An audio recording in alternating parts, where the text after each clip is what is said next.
अब बताई का चुरैले रहुआ? हम डिब्बी चुरानी छोटी अम्मी जान। डिब्बी? कैसन डिब्बी? हम उ दिन खेलत रहनी छोटी अम्मी। अब देख ले अम्मी जान हमके कैसे ढूंढ पाई है।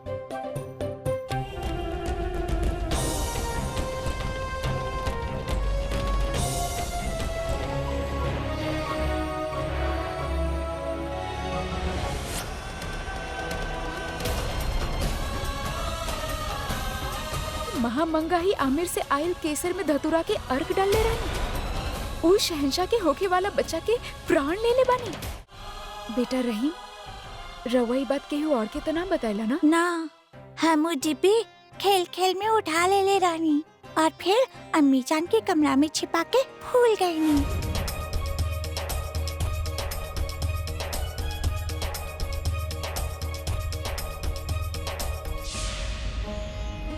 हम सच कह रहल बानी छोटी अम्मी जान। हम केवल खेले खातिर उ डिब्बी ले रहनी, लेकिन अब उ डिब्बी शहंशाह के पास बा। उ इतना समझिए ना कि हम चोर बानी।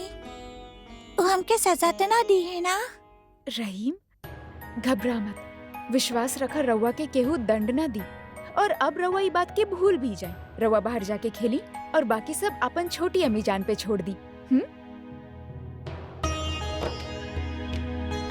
रवा बहुत अच्छा बनी छोटी अम्मी जान।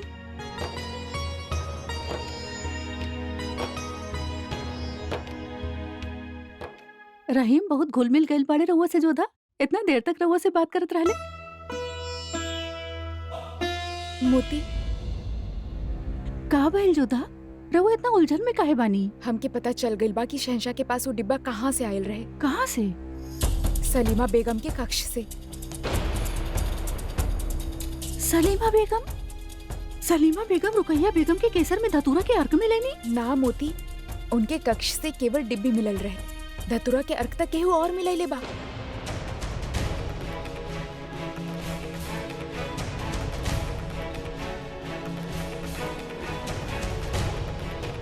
हमके तो पहले से ही संदेह रहे महामंगा पे।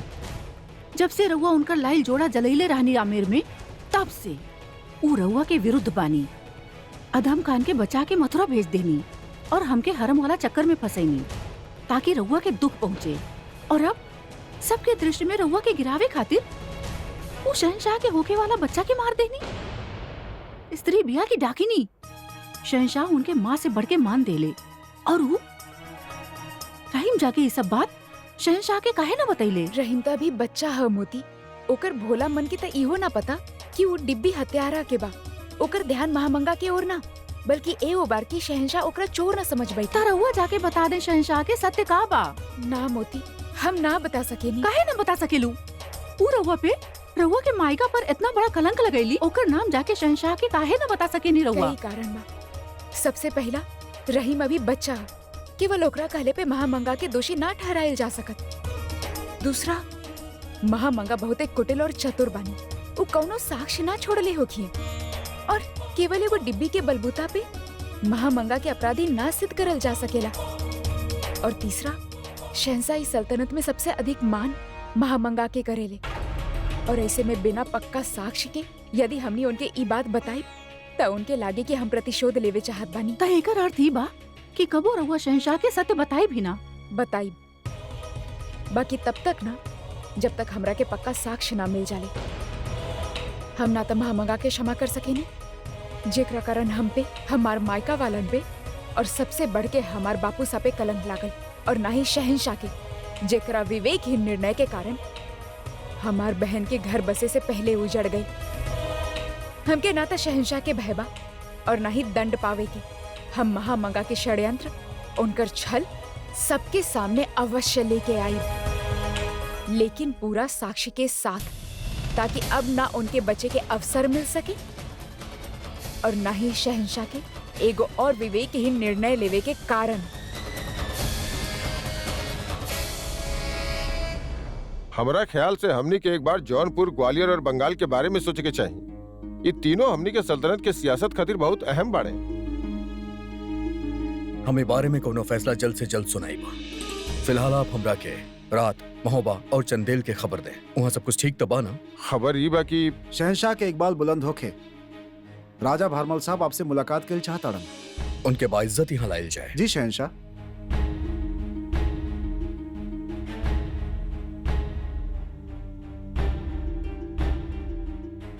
आई राजा साहब, तशरीफ रखी।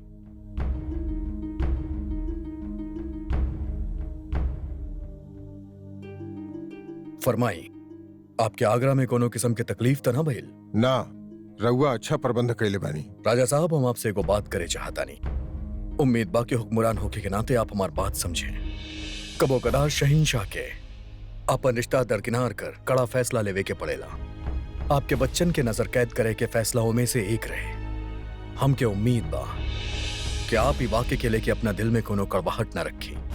ए समय एक राजा एक शहनशाह से मिले नहीं के आई, बल्कि एगो ससुर होखला के नाते अपन दामाद से कुछ बात करे चाहतनी। आशा बाकी राव रहम के ठेस ना पहुंची।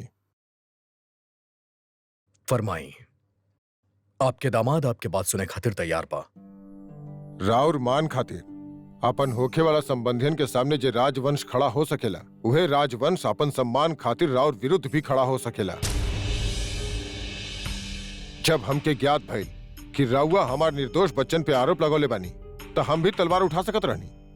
अपन मान खातिर लड़त आइल बानी हमनी के, तब भी लड़ सकत रहनी। हमनी अपना आप के रोक लेनी, ए खातिर ना कि हमनी राउर सैनिकन से घिरल रहनी, खाली ए खातिर रोक लेनी काहे कि हमनी संबंध पे तलवार उठावल ही ना चाहत रहनी। जो ना संबंध आमेर और आगरा के जोड़ले बा। हमरा यहाँ दामाद से बेटा के बढ़ के मानल जाला, बेटा का प्रेम कल जाला, बाकी दामाद के प्रेम के साथ आदर भी कल जाला।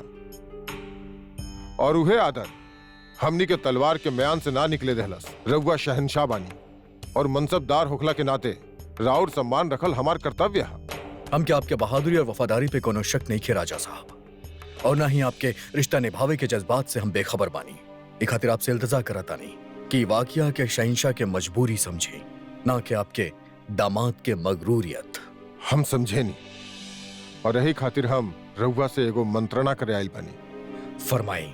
यदि एगो साधारण मनुष्य कुछ करेला तो ओकरा पे केहू ध्यान न देवेला, बाकी कोनो कार्य राजा करे तो वो इतिहास बन जाला। हमके डर बा शहनशाह कि हमार बच्चन के निर्दोष होखला पे भी उनका दंडित करे के प्रकरण इतिहास के पन्ना में आ गई था। इसे राउर भी मानहानि होगी और जोधा के भी। तो ये गलती के सुधारे खातिर हमके का करे के चाहिए राजा साहब? राजा के हर एक बात पत्थर पे एगो रेखा के तरह होखेला शहनशाह, जे मिटेला ना, बाकी लोगन के ध्यान ओकरा पर से हटावल जा सकेला। ओकरा समकक्ष एगो बड़ रेखा खींच के राउर अन्याय के बीज विकसित होके ओकरा से पहले रउआ के न्याय के एगो बरगद रोपे के होखी, जेकर घना छाव में अन्याय के वो पौधा दिखी ही ना। रउआ हमार जमाई सा बानी और हम मन से चाहतानी कि सारा संसार रउआ के न्याय प्रिय बादशाह के रूप में जाने, ना कि एगो विवेकहीन अधिनायक के रूप में। आपके ई सलाह हमरा खातिर बेशकीमती हुई राजा साहब। हम आपसे वादा करता नहीं कि हम एकरा पे अमल करे के पूरा कोशिश करब। एक बात और, हम रउआ से आज्ञा चाहतानी, आमेर जाइल चाहतानी। सुजानपुर के कुंवर रतन सिंह के मृत्यु के सूचना आमेर पहुंच रहल होगी। एकरा से पहले की सूचना आमेर पहुंचे, हम आमेर पहुंचल चाहतानी ताकि हम सुकन्या और मैनावती के संभाल सकें। हम समझ सकेली राजा साहब। आप और आपके 4 शहजादा फौरन आमेर खातिर कूच कर सकेले। ना शहनशाह, हमार बेटा यहाँ आगरा में रही है तब तक जब तक कि ओकर हाथ पकड़ में ना आ जाए जे आमेर के गौरव के कलंकित करे के प्रयास के लिए बा। आज्ञा दी है।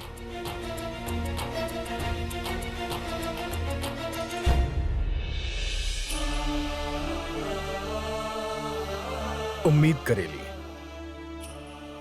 कि आपकी खातिरदारी करे के फिर से मौका मिले। हम भी आशा कर रहल बानी शहनशाह कि आमेर सदा राउर साथे खड़ा रहे।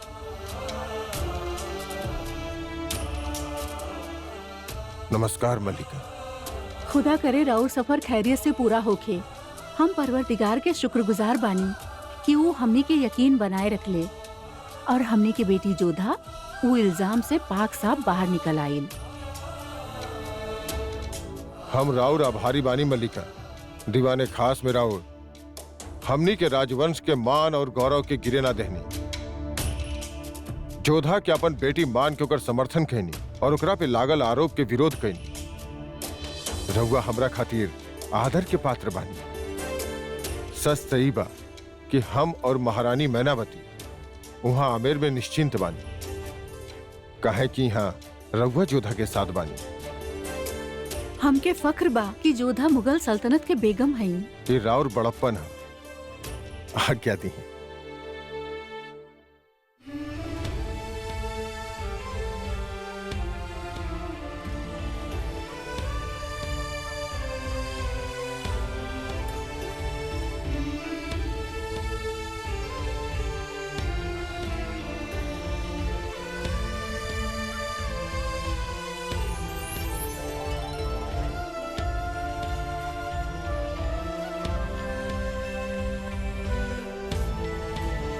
मोती, यहाँ पे शहंशाह बाड़े, सारा वजीर और अम्मीजान भी बानी, बाकी महामंगा कहीं दिखाई ना दे रहल बानी।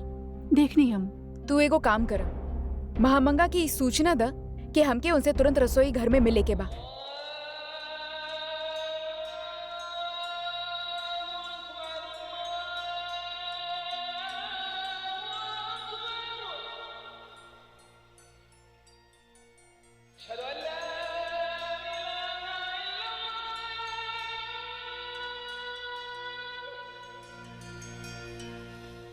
वजीर आलिया, सुनले बांधी राजा भारमल के शहंशाह खुद रुख से दहले बाड़न। तो रउआ के हैरानी ना भइल? इतना इज्जत शहंशाह बहुत कम लोगन के देवेलन। और शहंशाह बाड़े हूँ, उनके सियासत, रिश्ता, आवाम सबके संभाले के पड़ेला। बैरम खान के मौत के बाद जलाल धीरे धीरे इस सारा बातन से वाकिफ हो रहल बाड़े।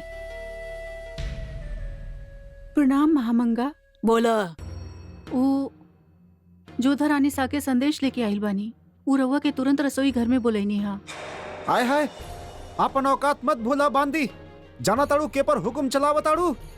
भूल गइलू कि दीवार में चुन देहल गेल रहलू। खामोश रेशम। एमे बेचारी की कोनो गलती नहीं खे। एकर त बस जुबान बा, आवाज के हुआ और के बा। ई त बस बेगम जोधा के हुकुम बजा रहल बिया।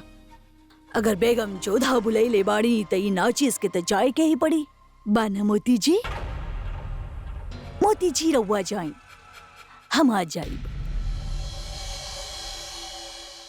रस्सी जल गेल, बाकी ओकर बल ना गेल। गुरूर अभी तक जोधा बेगम के ना गइल। कहले ना रेशम, खुदा जब हुस्न देवेले त नजाकत आ ही जावेला। जलाल नजर कैसे आजाद कर देले बाड़े जोधा बेगम के।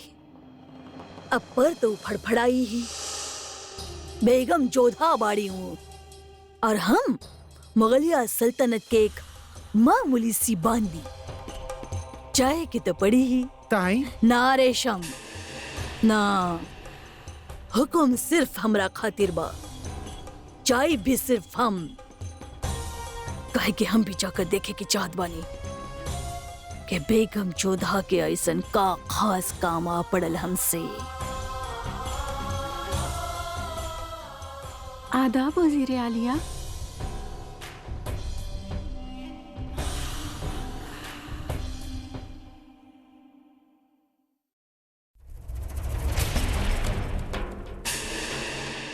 नमस्कार महामंगा।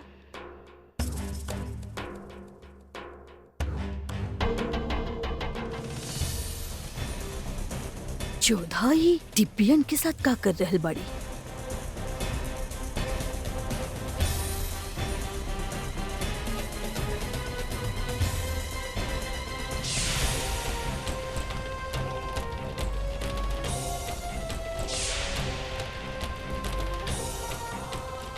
या अल्लाह, ऐसा लग रहा बा कि ई समझ रहल बिया कि हमरे दिमाग में का चल रहल बा। हम केसर में रस मिला रहल बानी। दरअसल बात ई बा कि हमार बापू साथ आमेर लौट गईले, परंतु हमार भाई लोग एहिजे बाड़े। निर्दोष सिद्ध होखला के बाद भी बहुत बेचैन बाड़े। अपमान से इतना दुखी बाड़े कि ठीक से भोजन ही ना कर पा रहल बाड़े। तेजी उतर गल बा मुख के। तो हम सोचनी कि उनके स्वास्थ्य खातिर कुछ सामग्री तैयार कर ली। का बा सब? एमे केसर बा, और ई शीशी में धतूरा के अर्क। क्षमा करिया, ई शब्द हमार जीवा पे चढ़ ही गइल बा, बार बार मुंह से निकल जाला।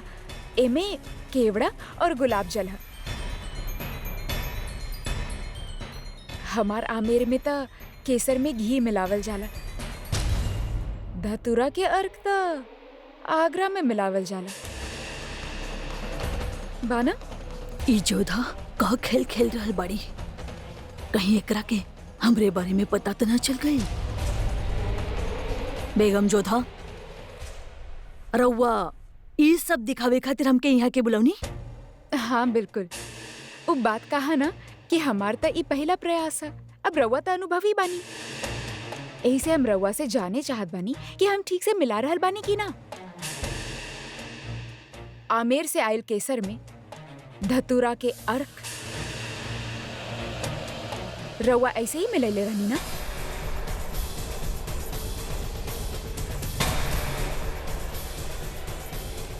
महामंगा, हम जान चुकल बानी कि आमेर से आयल केसर में धतूरा के अर्क रउआ मिलैले रहनी। बेगम जोधा, अगर रउआ मजाक कर रहल बानी तो ई मुआमला मजाक के नहीं खे। जानी ले, ई न्याय के विषय है। हमने के यहाँ शहंशाह के बेगम के न्याय देवे और दिलावे के हक नहीं खे। ई हक सिर्फ और सिर्फ शहंशाह के बा। हमार भी यही इच्छा है कि शहंशाह न्याय करे, जे अभी तक ना कर पहिले बड़े। तो इंसाफ चाहिए रउआ के। चली, हम खुद चलत बानी शहंशाह के पास, रउआ के इंसाफ दिलावे खातिर। चली, जे अदाकारी रउआ हमरा सामने दिखा रहल बानी ना, यह अदाकारी दिखावे के हिम्मत शहंशाह के सामने करी। हमके एमे कौनो समस्या ना। चली।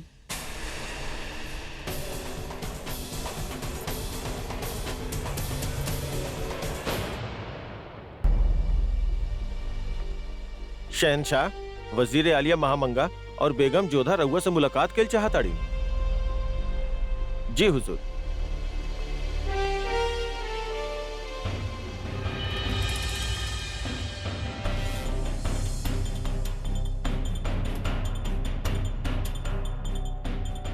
ताज्जुब भइल आप दोनों के एक साथ देख के। रउआ के और भी ताज्जुब होगी जब रउआ ही जान जाए कि हम यहाँ का बात करे आइल बानी। राउर गुनहगार मिल गइल बा जलाल।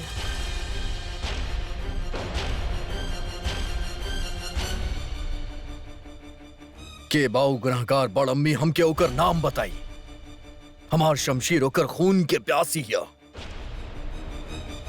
उ जौन बेगम रुकैया के केस में धतुरा के अर्क मिलैले, ओ गुनहगार रउआ के सामने मौजूद बा। ओ बिया मुगलिया सल्तनत के खातिम, आपके बड़ी अम्मी जे रउआ के दूध पिलैनी। ओ बिया महामंगा, हम रउआ के खून आपके वालिहत के कत्ल कैले बानी।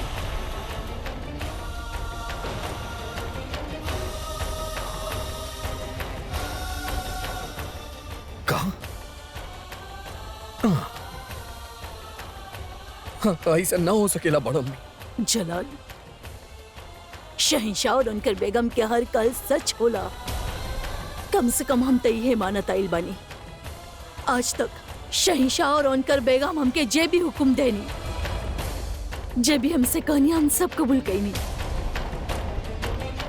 शहंशाह हुमायूं हमके मुगल सल्तनत के खातिम मन ले, हम कबूल कईनी। और रउआ हमके अपन बड़ी अम्मी मननी, हम कबूल कईनी। आज राहुरी बेगम जोधा हमके राहुर होके वाला वालियत के कातिल मानी ली।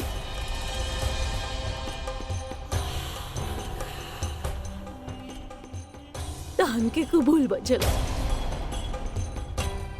हाँ जलाल, कातिल सिर्फ ऊ ना होखेला जे छुरा भोकेला। कातिल तो वो भी होखेला जेके नाकामी की वजह से छुरा भोकल गई होके। जश्न के वक्त बाहर से आयल सामान के जांच करे के जिम्मा हम पर रहल, हम ओकरा में चूक गई नहीं।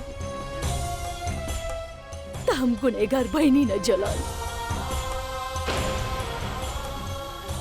हमने पहले बेगम जोधा पर इल्जाम लगाई नहीं, अब उनकर बारी बा। और हम मानत बानी कि हम गुनहगार बानी, हम कसूरवार बानी। हमसे का गलती हो गई जलाल, हमरा और हाथ में बानी। हमार कत्ल करके हमके खुदा के पास भेज दे जलाल, या फिर खुदा के पनाह में जाए के मौका देख के हमके मक्का शरीफ भेज दी। हम ओकर औलाद के मार देने, जकरा के हम अपन औलाद समझ के पल्ले बाड़ी। या अल्लाह, ये इल्जाम सुने से बेहतर बा कि हम कुछ भी सुने के लायक ना रहे।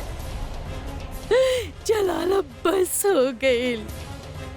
इतना साल तक हम मुगलिया सल्तनत के वफादारी से खिदमत कईनी, और एकरा बाद हमके ई ना मिल रहा बाकी बस हो गई। अब हम और जिए के ना चाहता नहीं। हमार सर कलम कर दे।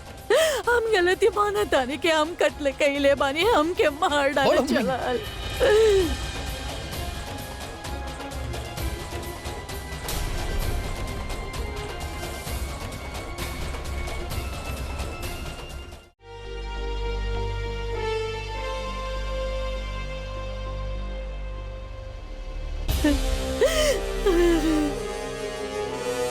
हम जाना तानी आप ऐसा काहे कही, काहे कि हम आपके गुनाहगार समझनी, नजर कैद में डलनी। यही खातिर आप हमके हमार नजर में ही गिरावे चाहता नहीं। लेकिन तारा बेगुनाह मान ले बानी, इतने काफी बा। अब गुनाहगार के ढूंढे के काम हमरा पे छोड़ दी। अपराधी रउआ के सामने लेके आए। बस जोधा बेगम, ना जो का आप जाने ली कि आप केकरा पे इल्जाम लगावे की कोशिश कैले बानी, जकरा खातिर हम अपन खून के आखिरी कतरा भी बहा दी। हम तब भी उनकर दूध के कर्ज निभा ना पाए, और आप उन पे धुमात लगावे की कोशिश कैले बानी, जकरा खातिर हम अपन जान भी दे दी। हमार होके वाला बच्चा के कत्ल कैसे कर सकेली? का आप जाने भी ली हमरा खातिर कितना अहमियत रखेली? इतना से रहनी हम, जब से हम इनकर सरपरस्ती में बानी। हमार खुद के चाचा हमके मारे की कोशिश कैले, हमके कैद कर ले। किला के बुश पे तोप के सामने हमके खड़ा कर दे ले। हमार वालिद वालिदा कुछ ना कल पहले बेबाक रहले, बेबस रहले उ। और तब ई गरजत तोप के सामने, बरसत तीर के सामने कूद के हमार जान बचैली। और तब से ही हमार ढाल बनल पाड़ी। हम जानता नहीं, आदम खान रोवत रहेले, उनके छोड़ के ही हमके संभलनी। अपन खुद के बच्चा के परवरिश के ताक पे रख के हमके मोहब्बत से पल्ली। जो धका तू जाने लो, हमार तख्त के सिर्फ 2 पाया है। एक मरहूम खान बाबा और दूसरा हमार बड़ अम्मी। और खान बाबा के इंतकाल के बाद से हम खुद से वादा कर लेनी कि चाहे दुनिया हमके तबाह कर दे, लेकिन हम उनके तबाह ना होके देव जेकरा से हम मोहब्बत करेली। पहले हम खान बाबा के खोईनी, फिर ओकरा बाद अपना औलाद के खोईनी। पर अब हम अपन बड़ अम्मी के ना खोई। हम रुकैया के मामला में आपके बेगुनाह समझनी, लेकिन अब आप हमार बड़ी अम्मी पे इल्जाम लगा के गुनाह अजीम कैले बानी, और एकरा खातिर आपके सजा जरूर मिली। हम आपके ना जलाल, ना रउआ ऐसन कुछ ना करी है। कसा इंसान के दुश्मन हो खेला, और अगर वो इंसानी शहंशाह हो के तो गुस्सा के ओके अपना से दूर रखली बेहतर हो खेला। काहे कि जलाल, गुस्सा शहंशाह के फैसला के ताकत के खत्म कर देला।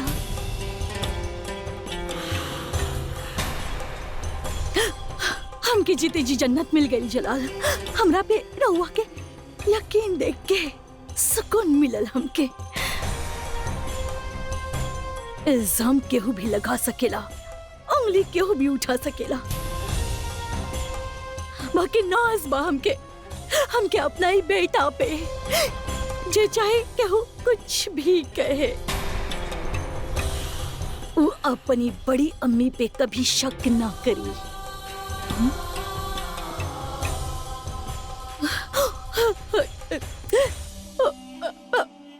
बेगम जोधा माफ करिया, बाकी रउआ हमरा पे बिना सबूत के इल्जाम लगैली। बाकी आज हम शहंशाह के सामने वादा करत बानी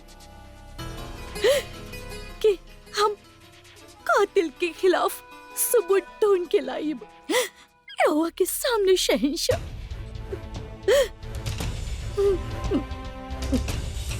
खैर मनाई जोधा बेगम कि आज बड़ अम्मी आपके बचा ले ली, ना तो आज आपके जलाल के कहर से केहू ना बचा सकत।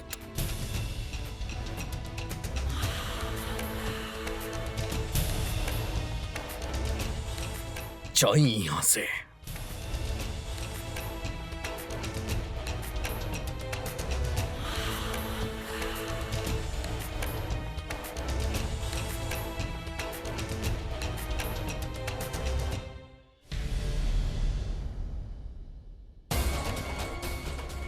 अब शांत भी हो जाएं जोधा। रहुआ के भी बिना साक्ष्य के शहंशाह के पास जाए के का आवश्यकता रहे। रहुआ स्वयं काले रहली ना कि केहू के भी काला पे शहंशाह महामंगा की दोषी ना मनी है। फिर काहे वो हमके और हमार भाईयन के दोषी मन ले। जाने लो मोती, शहंशाह के सबसे बड़ी दुर्बलता का बा कि वो कान के कच्चा बाड़े। वो ओही के सुने ले जेकर वो सुने चाहे ले। हम मानत बानी जोधा, बाकी शहंशाह के महामंगा पर अंधा विश्वास बा। यही खातिर तो उनके कुछ दिखाई ना दे रहा। विश्वास से मनुष्य विश्व जीत सकेला, परंतु अंधविश्वास केवल विनाश लावेला। अरे दोषी उनकरा सामने खड़ा बा और वो के ढूंढे के बात कर रहल बाड़े। रहुआ काहे उनकरा विषय में इतना सोचता नहीं। रहुआ के और आमेर के दोष रहित मान लेले बाड़े ना वो, तब बस वो जे कर रहल बाड़े उनके करे दा। यदि हमार हाथ में हो खत मोती तो उनकर सोच भी हम अपना दिमाग से दूर कर देती। इतना घृणा बा हमके उनकरा से, और हम काहे उनकरा विषय में सोच रहल बानी। यदि रहुआ उनकरा विषय में ना सोचेली तो उनके अपन संतान खोइला पे बुरा काहे लागल रहे रहुआ के। हमके बुरा वो माँ के खातिर लागल जब माँ बनी के सुख भी न पहले। हमके बुरा लागल कि हम एक ऐसन पुरुष के पत्नी बानी जे विवेकहीन है, दिखावे खातिर क्रोध, देवे खातिर दंड और लेवे खातिर प्रतिशोध। इहे उनकर परिभाषा है। हमके ई बात के क्रोध बा कि काहे अकारण वो हमार परिवार के अपमान कैले। हमके ई बात के क्रोध बा कि काहे वो लोगन के भी ना सुनेले जे उनकर शुभ चिंतक बाड़े। काहे कि उनके महामंगा से प्रेम बा जोधा। परंतु महामंगा के उनकरा से प्रेम नहीं खे। स्वार्थ के कारण महामंगा शहंशाह से प्रेम कैले और स्वार्थ के कारण उनके होखे वाला संतान के मार डालस। वो समझ नहीं के रहल बाड़े कि उनकरा पास जे लोग बाड़े वो ई खातिर बाड़े काहे कि वो शक्तिशाली बाड़े।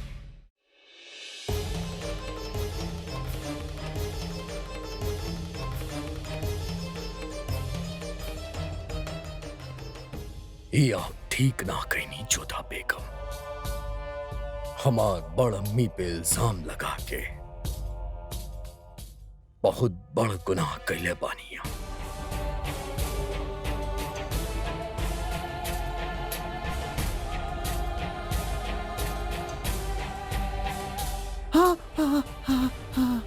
का भइल रे रेशम, सकते में काहे आ गई लो? ये खबर जाने के बाद हम तक का सकते में केहू भी आ सकेला वजीर आलिया। अब तो हम खौफ ज़दा हो गल बनी रहुआ से। होखे के भी चाहिए रेशम। खौफ बड़ काम की चीज होखेले। खौफ से अक्सर जिंदगी आगे बढ़ जाला। वजीर आलिया, लेकिन आज तक बेगमन के कोख में पल रहल शहंशाह के बच्चन की जिंदगी रहुआ हमरा से खत्म करवैले बाड़ी। फिर ए बार काहे यकीन ना कैनी? रहुआ हमरा से भी छिपौनी। जहाँ तक यकीन के सवाल बा रेशम, ता हम तोहरा पे आज भी यकीन करेले। यही खातिर हमरा राज में तो के हम राज बनैनी। हम ई राज अब वहीं तक हम आदम खान पे भी ना खुलले बानी। ई बात से तो के यकीन होखे के चाहिए कि हम तोहरा पे कितना यकीन करीले। हर बात के एक सही वक्त होखेला रेशम। गलत वक्त पे की हल गईल हर बात खुद ब खुद गलत साबित होखेला। और ई बार हम कोनो भी गलती नहीं खे करे चाहत रहनी। हुजूर, बकी बात जोधा बेगम जान गई बाड़ी और वो केहू से भी खौफ ना खाएली, यहाँ तक कि शहंशाह से भी ना। एकरा पहले को कुछ करे, रउआ के पहले कुछ करे के पड़ी। हमरा ख्याल से रउआ के कहीं दूर चल जाए के चाहिए वजीर आलिया। सही कह रहल बाड़ू तू रेशम। कुछ ना कुछ तो हमके करे के ही पड़ी। और हमके का करे के चाहिए एकरा बारे में हम सोच रहल बानी। और तू हमरा खातिर शरबत ले आव।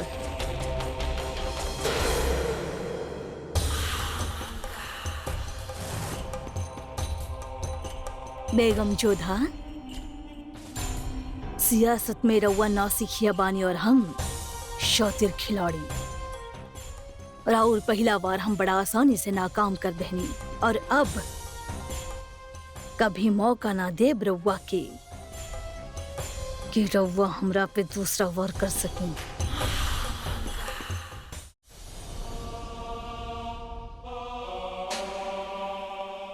पहला बार देख रहल बानी, हमरा साथ रहला के बाद भी जब से रउआ आइल बानी खामोश बानी। लागत बा कातिल के बहुत करीब आ गइल बानी रउआ। काश ऐसा नहीं होत रुकैया, लेकिन हम अब जल्द से जल्द होकर गिरेबान तक पहुंचे चाहतानी, ना ता लोग एकरा हमार नाकामयाबी समझे शुरू कर देई हैं। रउआ अपना आप के कसूरवार मत ठहराई जलाल।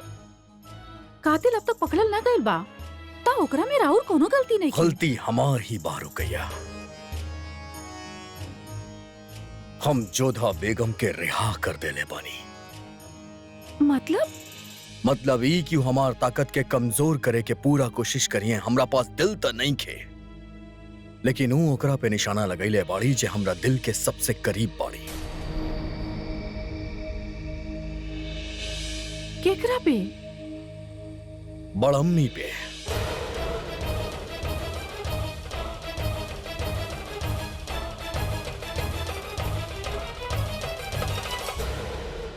हम कबो ख्वाब में भी ना सोचले रहनी कि जोधा बेगम बड़अम्मी पे उंगली उठाई है। पर कौना बिना पे जोधा बेगम ये दावा कैले बानी कि ये साजिश बड़ी अम्मी रचले बानी। रुकैया, बिना कोनो सबूत के ही वो बड़अम्मी पे इल्जाम लगैले बाड़ी। बहुत गलत कैले बाड़ी जोधा बेगम। बड़अम्मी के कितना चोट पहुंचल हो यह सोच के हमके घुटन महसूस होत बा।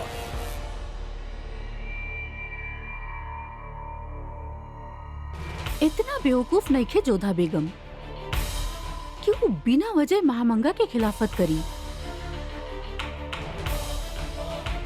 आखिर ऐसन कहा जान गइल बाऊ कि ओकरा पे उंगली उठा रहल बाड़ी वो, जेकरा पे शहंशाह आवाज तक नहीं के उठावेले। कहा हो सकेला वो?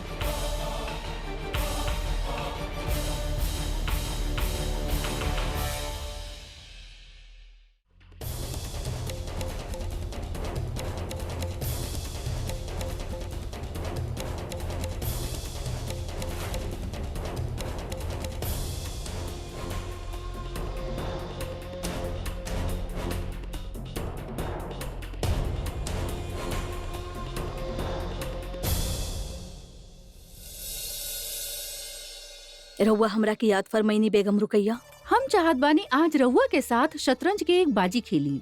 राउर हुकुम सर आँखों पे बेगम रुकैया। पूरा शतरंज खेले के मन नहीं खे कर रहल। अरे हमके लागल कि जोधा बेगम के झूठा साबित कैला के बाद रउआ के तबीयत बहुत ठीक होगी।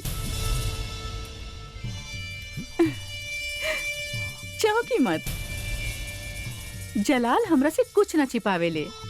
वो हमके सब बता दिले कि जोधा बेगम रउआ पे कातिल भइला के इल्जाम लगाए बड़ी।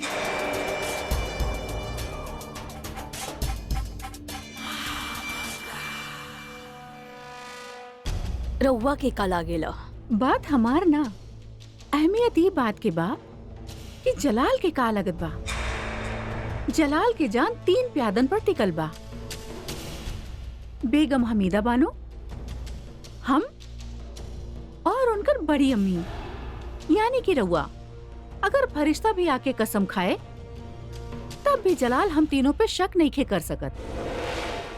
वो जोधा बेगम के बात नहीं खे सुन ले। अच्छा कहले वो।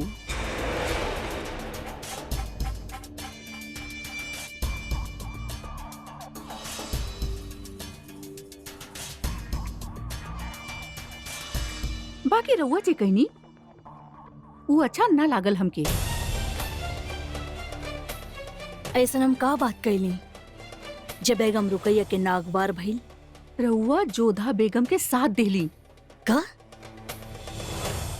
हम बेगम जोधा के साथ देनी? हाँ, अगर रउआ चाहती ता जलाल तमाचा से जवाब दे सकत रहले जोधा बेगम के। अगर रउआ चाहती ता जोधा बेगम के आगरा से बाहर फेंकवावल जा सकत रहे। बाकी रउआ ऐसा ना होके देली। हम जान सकीले काहे? बेगम रुकैया, कत्ल भइल बा। बहस होखी, उंगली उठी, इल्जाम लगी, शहंशाह गुस्सा होखी हैं और ऐसे में उनका तबीयत नासाज हो सकेली। हमरा पे केहू भी उंगली उठावे, कुछ भी कहे हमरा से, हमके कोनो फर्क ना पड़ेला। बाकी हमरा बेटा जलाल के तबीयत नासाज होखे, ई हमके गवारा नहीं खे। आज पहला बार रउआ अपन शतरंज की बाजी अधूरा छोड़ के जा रहल बानी वहाँ हम। इस शतरंज के बाजी पूरा करे खातिर पूरा जिंदगी पड़ल बा बेगम रुकैया। बाकी रउआ और जलाल मुगलिया सल्तनत के होखे वाला वालियत के खो देहले बाड़े। ओकर कत्ल भइल बा और ऊ कातिल अभी तक पकड़ल नहीं खे गई। ऊ काम अब भी बाकी बा और हमके लागेला कि सबसे पहले ऊ कातिल के पकड़े में गौर करे के चाहिए। गुनहगार एक बार पकड़ल जाए, ओकरा बाद ताउम्र रउआ के साथ शतरंज खेलत रह बेगम रुकैया। इजाजत द।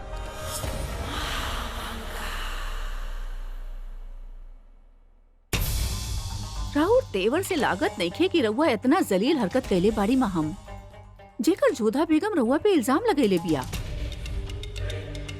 मगर फिर भी ना जाने काहे जोधा बेगम के बात पे गौर करे के जी चाह रहा बा। रउआ पे कौनो आरोप नहीं खे, रउआ मुक्त बानी। अब रउआ ये प्रकरण से दूर ही रही था अच्छा बा। हर सच्चाई के सामने लावे में कठिनाई तो होखेला ही मोती। आज शहंशाह हमार बात ना मानी है, कल ना मानी है, परंतु कब तक ना मानी है? जब तक हमरा बात पे शहंशाह के विश्वास नहीं खे हो जात कि असली अपराधी महामंगा बानी, तब तक हम प्रयास करत ही रहब। एक बात रउआ हमार लिख ली जोधा, बिना साक्ष्य के रउआ के हर प्रयास असफल रही। तो ठीक बा, ई बार हम शहंशाह के सामने साक्ष्य लेके जाई।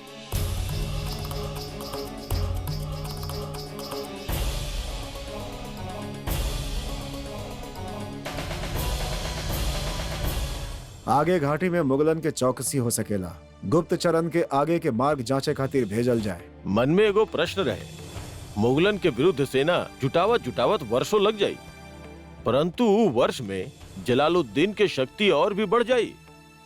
ओकर सामना करे खातिर हमनी के सेना कम पड़ जाई। युद्ध जीते खातिर सेना की आवश्यकता ना होखेला मंत्री जी, प्रबल भावना की आवश्यकता होखेला, और स्वयं के स्वतंत्र रखे के भावना सबसे बड़ी और शक्तिशाली होखेला। जौन हमरा में बा, चाहे जितना भी समय लग जाए, विजय हमनी के होखी। जलाल हमनी के झुका ना सकेला, किंतु एक दिन हमनी ओकरा के टूटे पर विवश अवश्य कर देहल जाए। परंतु सब राजवंशियन के सोच राउर भांति ना होखेला महाराज।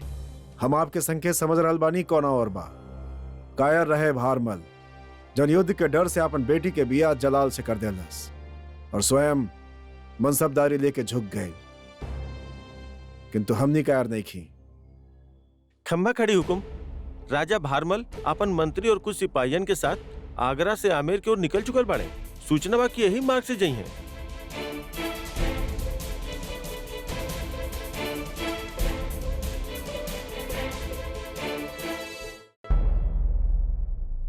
शहंशाह के इकबाल बुलंद होखे, बेगम जोधा आपसे मुलाकात के लिए चाहता है।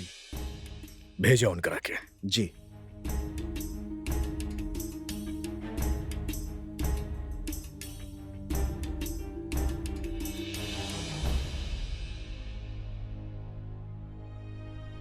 कुछ भी कहे से पहले इतना जान ली जोधा बेगम कि अगर आप बड़ अम्मी के फिर से इल्जाम लगावे की कोशिश कैली तो ओकर आपके कड़ा सजा मिली।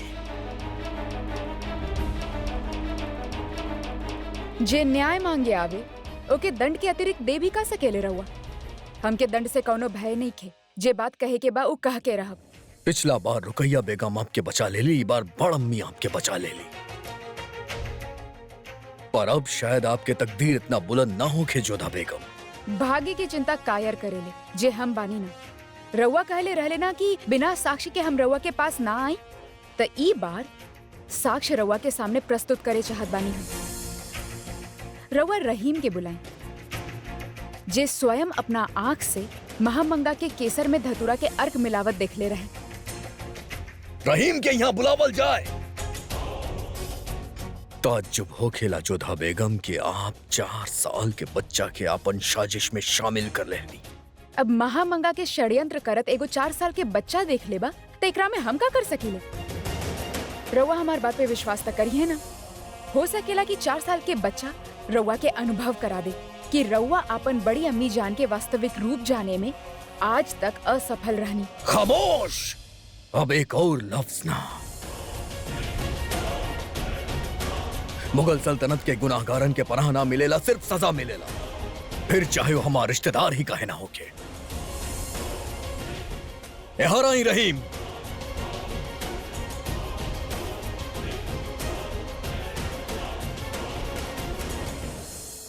देखा बेटा रहीम, वो दिन रउआ हमके डिब्बा के विषय में जे बतैले रहने उस शहंशाह के बता दा। रहीम, का आप वो डिब्बी ले ले रहनी?